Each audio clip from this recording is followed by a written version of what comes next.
रहोगे तो अल्लाह तुम्हें कभी मायूस नहीं करेगा, अल्लाह तुम्हें कभी जलील नहीं करेगा।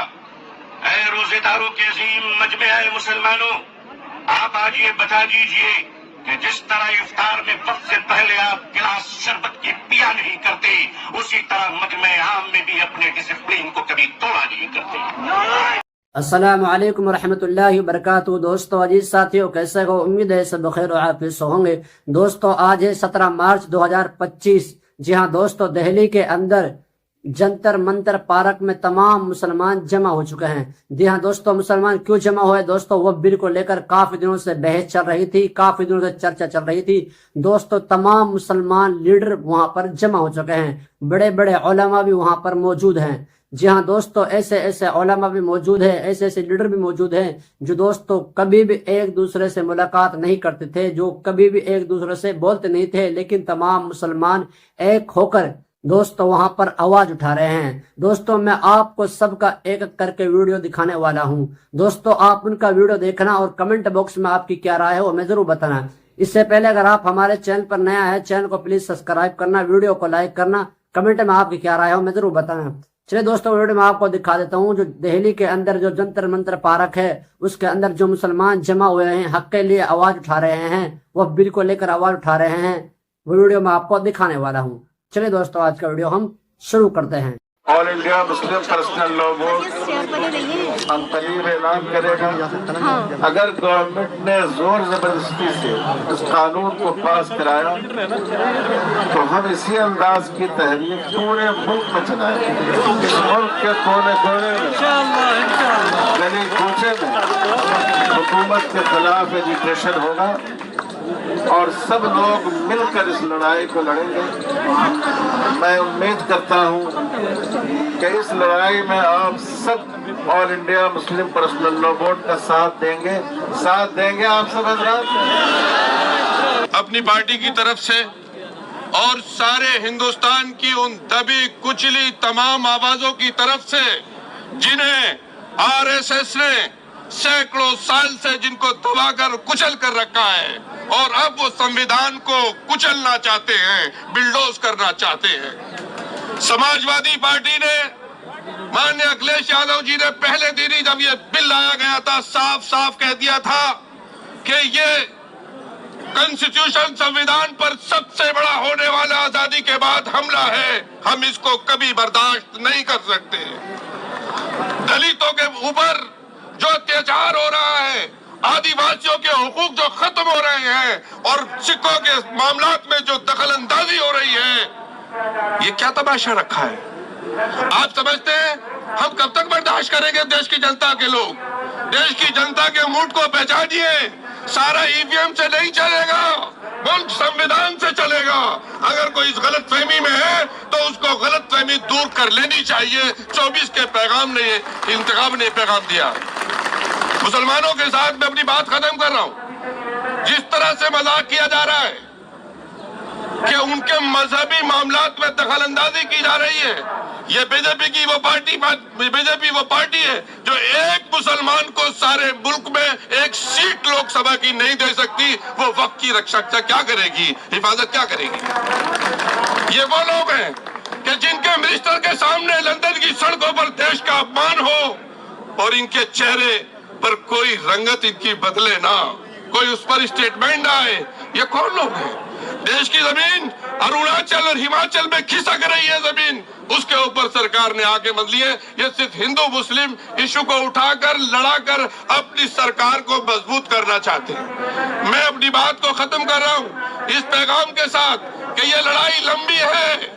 यह लड़ाई उन अंग्रेजों के गुलामों से है जिन्होंने देश के साथ कभी अहद वफा नहीं किया, और ये देश के उन वफादारों से है जिन्होंने 100 साल तक देश की धरती को बचाने के लिए, देश की इज्जत और वकार को बचाने के लिए अपनी जानों की कुर्बानियां दी हैं।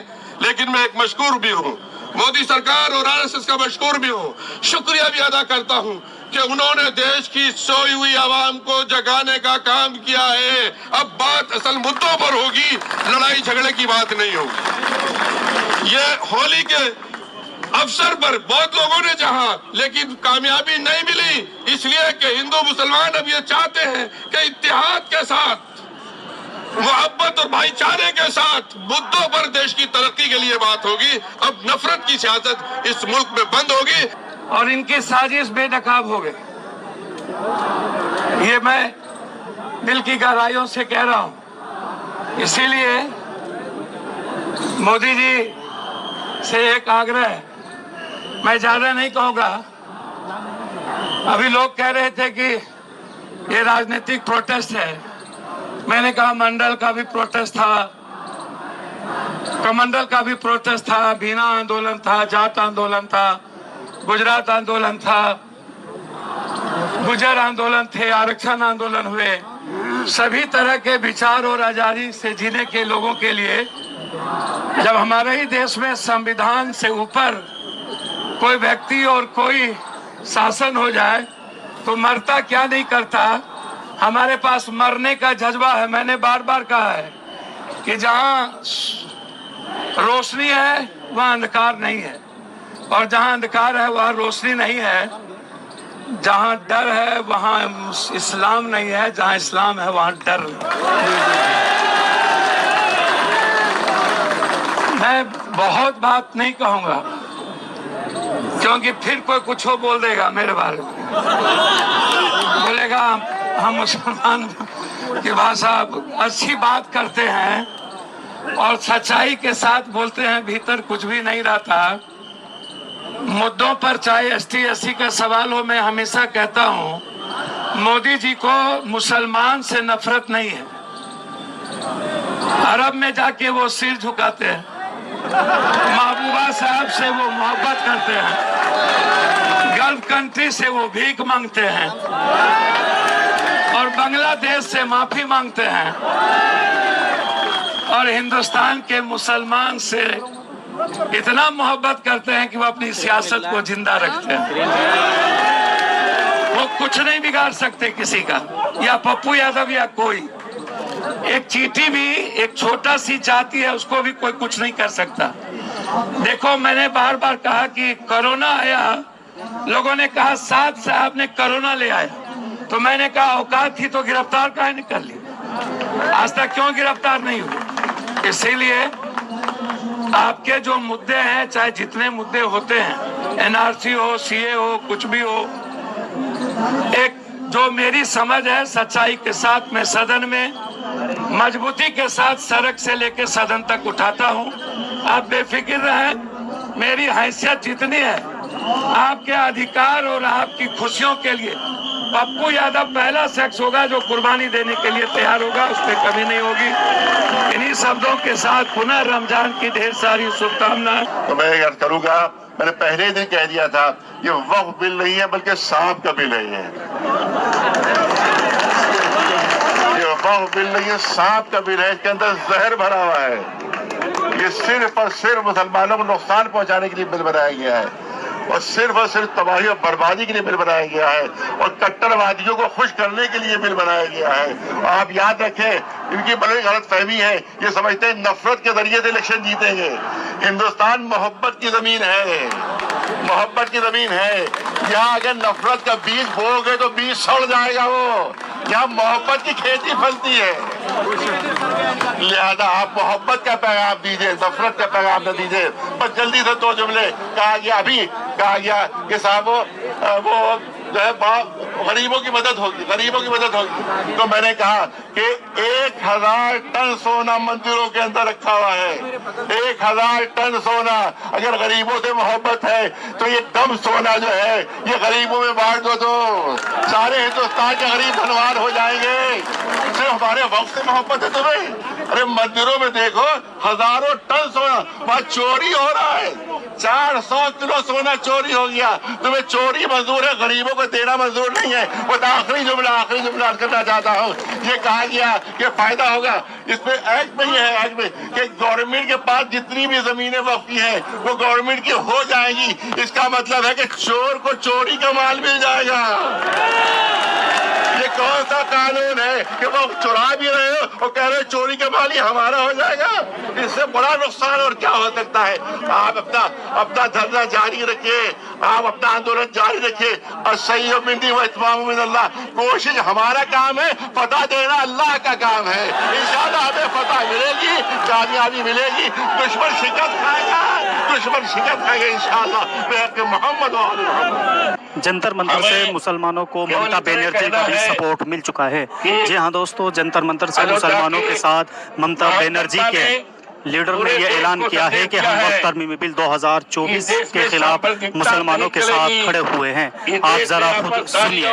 और वो चाहते ही है कि मुस्लिम्स को इतना डिसएनफ्रेंचाइज करे, इतना एक घर करे, इतना गेटोआइज करे कि एक इलाके में सब मुस्लिम्स है, कहीं मुस्लिम्स को घर के टेनेंसी ना मिले, एक इलाके में एक बिल्डिंग में मुस्लिम को घर के इलाके ये नहीं मिले, मुस्लिम को जॉब नहीं मिले। जिस प्रोफेशन में मुस्लिम्स काम करते थे, धीरे धीरे उस प्रोफेशंस में उन लोग ने हस्तक्षेप लेकर लिया है। अभी आप देखिए ड्यूरिंग होली, आप देखे थे होली में कह रहा है कि कोई मुस्लिम घर के बाहर मत जाएगा। कोई यूपी के वर्दी पहना हुआ पुलिस ऑफिसर कोई कह सकता है कि कोई मुसलमान बाहर नहीं जा सकता है होली के दिन? हाँ, आप कोई पूजा के दिन, आप कोई ईद के दिन किसी हिंदू को बोल सकते हैं कि आप बाहर मत जाइए? हो सकता है क्या? तो ये जो रेटरिक है, ये डिवाइड एंड रूल, ये बीजेपी समझ गया है कि जितना डिवाइड एंड रूल करो वो 60% हिंदूज जो है उसको एकदम एक साइड करके उनका 50% वोट से हमको जीतना है। यही उनका, there is no more fig leaf anymore. मेरा हिंदी इतना अच्छा नहीं है, पर I hope you understand what I am saying. पर अभी कोई आंखों की जो शर्म है वो भी नहीं है। जो चीज 30 साल पहले ये छुप के कमरों में बोलते थे, आजकल माइक लगा के कैंपेन में खुल्लम खुल्ला बोलते हैं।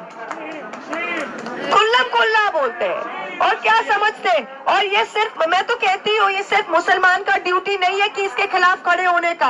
हर right thinking person in this country has to stand up. Every right thinking country has to stand up. ये जर्मनी में ऐसे ही शुरू हुआ था। जब रोमनीज के लिए आए थे तो बोले मैं रोमनी नहीं हूँ, मैं चुप हूँ। जब पोल्स के लिए आए थे तो मैं पोलिश नहीं हूँ, मैं चुप हूँ। जब चेक के लिए आए थे तो मैं चेक हूँ, तो मैं चुप हूँ। कल आपके लिए आएंगे, कल मेरे लिए आएंगे, फिर क्या होगा? ये तो लोगों को समझना चाहिए ना। This Waqf bill is an extremely dangerous bill. ये bill in its present form ये बुलडोज करके ला तो सकते हैं, पर लाने के बाद जब ये पार्लियामेंट में आएगा, हम सब सारे पार्टीज इसका बहुत सख्त विरोध करेंगे। and we will never allow the implementation of this. We will never allow the disenfranchisement of this. हम लोग क्या देखते नहीं है? हर इलेक्शन में, बाई इलेक्शन में रामपुर कैसे जीत गए भाई? कैसे जीत गए रामपुर? मुसलमानों के घर से बाहर नहीं आने दिया वोट में। सांबल में क्या करते हैं लोग? ये करो वो करो, वोट नहीं करने देते। हमारे जैसे अभी डबल एपिक कार्ड मिल रहा है। कहाँ पे मिल रहा है डबल एपिक कार्ड? मुर्शिदाबाद में, दिनाजपुर में। नाम किसका मिल रहा है? मोहम्मद खान। नाम किसका मिलता है? मुर्तजा आलम। तो मतलब क्या इनको डिसएनफ्रेंचाइज करना है? ये सारे बूथ्स को वो नोट करके डिसएनफ्रेंचाइज कर रहा है। This is a very very big Machiavellian programme. और ये हर लेवल पे, ये सिर्फ एक ममता दीदी या एक अखिलेश के का संभव नहीं होगा। या हम सब जब जमीन पे जाके we fight it at every level, that is the when we will understand this. Peaceful means, secular means, we are proud to be host to the, India is proud to be host to the second largest Muslim population in the world after Indonesia. It is our sacred duty and our duty of our constitution to protect the rights and privileges. आज रोजेदारों का ये हसीन मजमा हिंदुस्तान में 16वें रोजे पर सलाम पेश कर रहा है, तो वादिये बदर में आज 17वीं रोजा यौम बद्र को याद कर रहा है। जब हक के लिए तुम उठोगे तो अल्लाह तुम्हें कभी मायूस नहीं करेगा, अल्लाह तुम्हें कभी जलील नहीं करेगा। ऐ रोजेदारों के अजीम मजमे आए मुसलमानों, आप आज ये बता दीजिए कि जिस तरह इफ्तार में वक्त से पहले आप गिलास शरबत की पिया नहीं करते, उसी तरह मजमे आम में भी अपने डिसिप्लिन को कभी तोड़ा नहीं करते।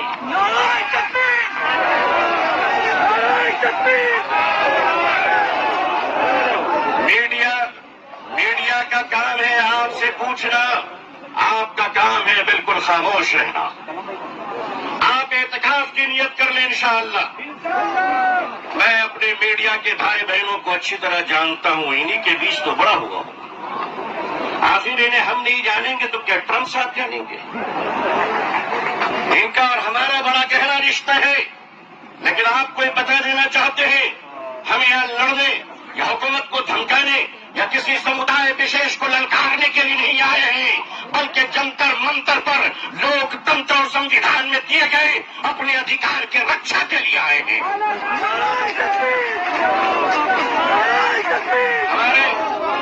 हमारे ऑनरेबल एमपीज जो दूसरे धर्म और समुदाय से ताल्लुक रखते हैं, हम उनका इस्तकबाल और स्वागत करते हैं।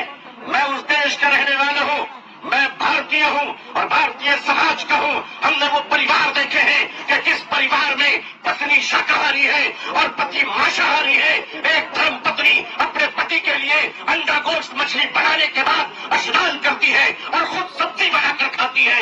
मैं पूछता हूँ इस देश से, अगर यहाँ एक शाकाहारी पत्नी मांसाहारी पति के साथ अपने जीवन को बिता सकती है तो हिंदू और मुसलमान इस देश में साथ में क्यों नहीं रह सकते?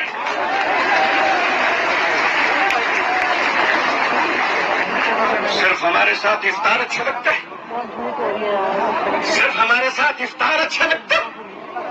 हमारे माननीय प्रधानमंत्री जी क्या प्यारे लगते हैं जब कोई तशरीफ ले जाते हैं।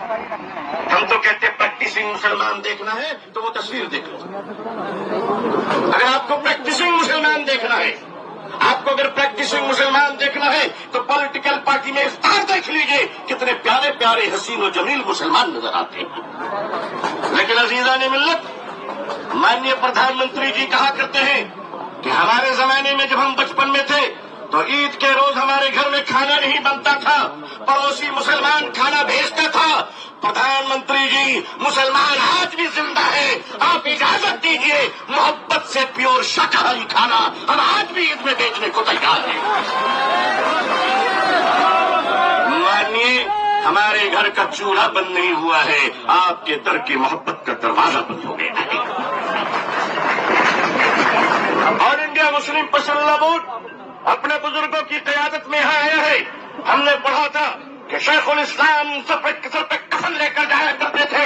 हमने पढ़ा था कि शेखुल हिंद कफन लेकर जाया करते थे। हम मानते हैं, हमने उन बुजुर्गों को नहीं देखा, मगर उन बुजुर्गों की निस्बतों से मुनसलिक ये चश्मो चराग की हिफाजत कर लो मुसलमान। मुसलमानों, आज अपनी क़यादत की हिफाजत कर लो और क़यादत पर एतमाद कर लो। इंशाअल्लाह याद रखना, हम इस्लाम की भी हिफाजत करेंगे। ऐ देश हिंदुस्तान, हम तेरी भी हिफाजत करेंगे। मैं अपने प्रशासन से कहना चाहता हूँ, पुलिस डिपार्टमेंट से, हम आपके ही भाई बहन हैं, हम आपके ही समुदाय और समाज से आते हैं। आप हमारे हैं, हम आपके हैं। आज हम हैं, कल नहीं रहेंगे। देश है और देश रहेगा। औकाफ, ये जो वक्त की जमीनें हैं, ये बेबस की चैरिटी है, ये मुसलमानों के बुजुर्गों ने चैरिटी की है, और ये देश की जमीनें देश में रहेंगी और देश ही के काम आएगी। मैं जेपीसी को सिर्फ तरफ कहता हुआ जाना चाहता हूँ कि आपने बड़ी नाइंसाफी से काम लिया है, बड़ी नाइंसाफी से काम लिया है। आप जिस तरह स्टेक होल्डरों को छोड़कर नॉन स्टेक होल्डरों से बात कर रहे थे, मुझे तो डर लग रहा था कि भारत के बाद शायद आप श्रीलंका जाने वाले हैं। वहां पूछने वाले हैं लोगों से कि बताओ आप नेपाल जाने वाले हैं क्यों? भारत में बांग्लादेश की हसीना अच्छी लगती है, हिंदुस्तान का हुसैन भाई अच्छा नहीं लगता, नहीं अच्छा लगता। आखिर हम आपके हैं, आप हमारे हैं। आइए हम देश को एक पावरफुल शक्ति बनाए, भारत को एक गौरवशाली देश बनाए। हिंदुस्तान जिंदाबाद, हिंदुस्तान जिंदाबाद, all India Muslim personal board जिंदाबाद, मुसलमान जिंदाबाद, इस्लाम इस्लाम जिंदाबाद। बहुत बहुत शुक्रिया, बहुत बहुत शुक्रिया। अस्सलाम वालेकुम रहमतुल्लाह। कोई भी जाकर कह देगा कि मस्जिद मस्जिद नहीं है और कलेक्टर बोल देगा कि इंक्वायरी, और जब इंक्वायरी कलेक्टर ऑर्डर करेगा इस बिल के कानून के तहत, इस बिल के तहत, तो जब तक कलेक्टर की इंक्वायरी नहीं होती वक्त की प्रॉपर्टी नहीं रहेगी। यही होगा ना। अगर आपकी मस्जिद है, कोई आगे बोलेगा मस्जिद नहीं है, कलेक्टर को कंप्लेंट दे दिया, कलेक्टर इंक्वायरी करेगा, इंक्वायरी तक जब इंक्वायरी ऑर्डर करेगा तो वो मस्जिद ही नहीं रहेगी, वक्त नहीं रहेगा। दिल्ली में 123 प्रॉपर्टीज हैं जिसको दिल्ली वक्फ बोर्ड कहता है हमारी है और गवर्नमेंट बोलती है हमारी है। पार्लियामेंट सामने की मस्जिद आप देखते हैं ना, वो सरकार कहती है हमारी प्रॉपर्टी है। कल कलेक्टर ऑर्डर करेगा और नोटिस लगा देगा गवर्नमेंट प्रॉपर्टी। वही तो कर रहे हैं। और हिंदू धर्म में, सिखों के धर्म में, जैन धर्म में, बौद्ध धर्म में उनके जो मजहबी बोर्ड्स हैं उसमें तो कोई उन्हीं का मजहब का नहीं बन सकता है। यहाँ पर आप कैसे बना रहे हैं फिर, और ज्यादा बना सकते हैं क्या? इससे वक्फ को बचाने का कोई ताल्लुक नहीं है। क्या इससे लगता है कि आपसी, जो आपने जैसा भी कहा कि क्या फर्क पड़ेगा आपसी भाईचारगी पे हिंदू पे मुसलमान? ये इंशाल्लाह नहीं पड़ना चाहिए। मेरी सरकार वही चाहती है, ताकि देखिए आप अचानक संभल का उठा दिए, जबकि 1880 में वो मसला हल हो चुका है। अरे भाई, पासमानदा मुसलमान का, आपका एक मुसलमान का एमपी नहीं है? बेशर्मी की भी कोई हद होती है यार। तुम एक एमपी को नहीं बना सकते? लोकसभा में कितने एमपी है तुम्हारे पास? कितने तुम्हारे पास मंत्री है बताओ, मिनिस्टर है?